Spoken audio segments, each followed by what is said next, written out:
Okay guys, this is the Sonic Drift series of games for the Game Gear. Now this is Sonic Drift, the first one. This one did not come out in North America. But I'm playing it on an emulator. I'm guessing this is a European version.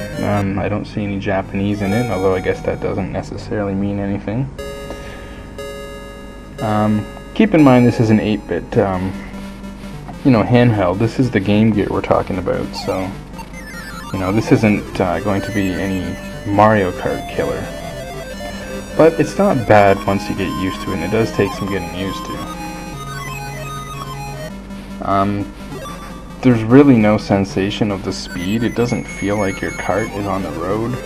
Your kart doesn't turn with the road. When the road turns, it feels really awkward to control. It does definitely take some getting used to, but once you get used to it, it's not really that bad.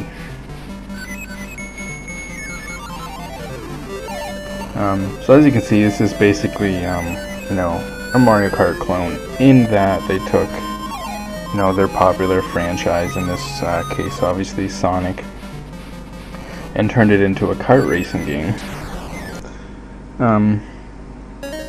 Not a bad idea. Obviously it works. Fun characters and fun racing. But like I said, it does take getting used to the controls. The graphics, at first I thought they were pretty bad, but once I got used to it, and I have to remind myself that this is a Game Gear game, then you have to admit they're not really that bad.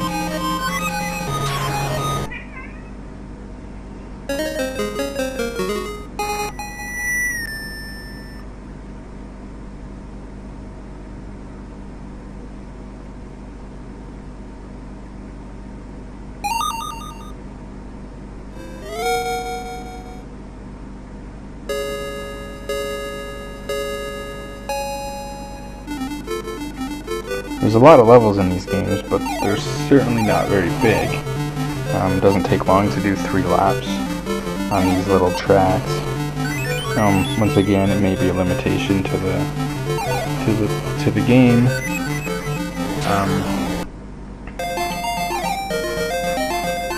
But there's definitely not a lot of music. There's a lot of levels, but there's definitely not a lot of music. You hear the same music over and over again. Now there are power-ups, of course, being a Mario Kart clone. And just like Sonic, I guess Sonic in its own has its own power-ups. He had the shield, and you do collect coins. I'm not sure if the coins do anything for the gameplay. They may allow you to take a hit without spinning out, and that would make sense. Both in terms of a Sonic game and in terms of a Mario Kart clone, that would make sense.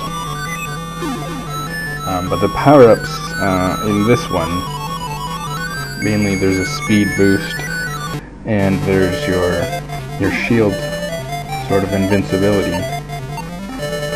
You simply run over them and they're activated. So it's not like Mario Kart where you can hold on to power-ups and use them.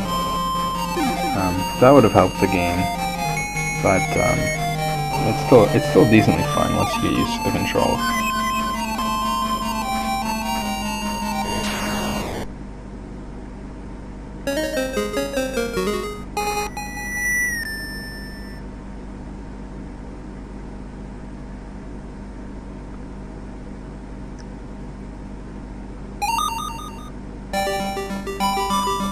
And there you go, I came in second in the overall rankings.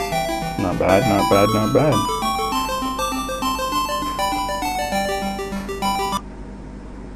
And now here's Sonic Drift 2, and oddly enough, this one did come out in North America, so it's kind of weird for a sequel to come out. So if you're wondering whatever happened to Sonic Drift 1 because you saw this one, now you know. This one was available, but Sonic Drift 1 never was. Now right away you can see the graphics are slightly improved in this one. There's a little more production put into it. As far as all the menus go and stuff, they're not as plain. More characters to pick from. Just like the first one though, you race up against three other rivals, I should say. 4 players altogether in the race. And like I said, the graphics are slightly improved. The actual graphics that make up the road are definitely improved. It's a much smoother transition between the road and the grass. So that's the first thing I noticed. It's hard to say whether the controls are better or if I just got used to it from playing the first one. I would say that the controls are pretty much the same.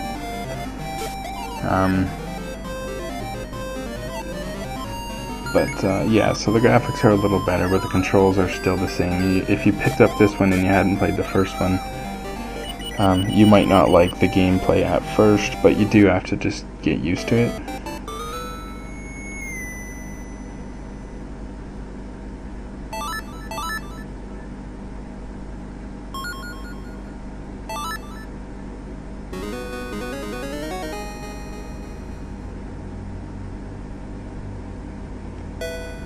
It's neat to see in this course here, the road has a really neat texture on it. It looks fairly impressive.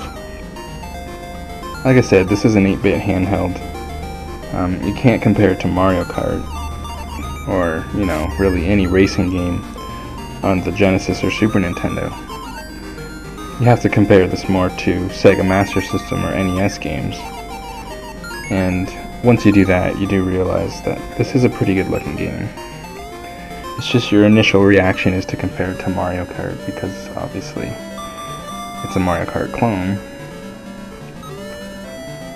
This level looks pretty cool. You can actually fall off the edges on this one.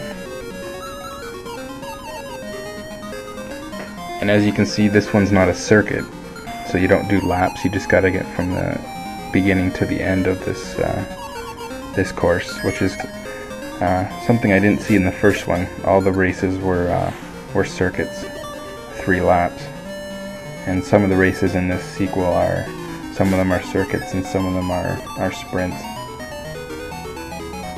Now you can see another circuit here.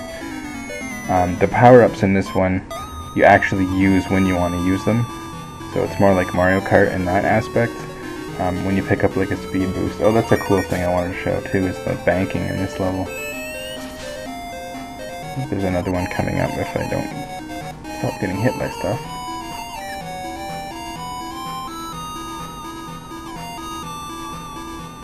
Yeah, there it is. The banking's a pretty neat effect.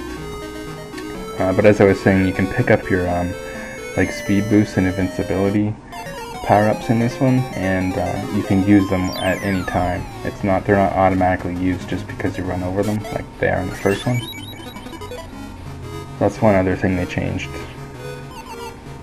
Overall, this is definitely the better of the two. It's basically just got a bunch of little improvements to it.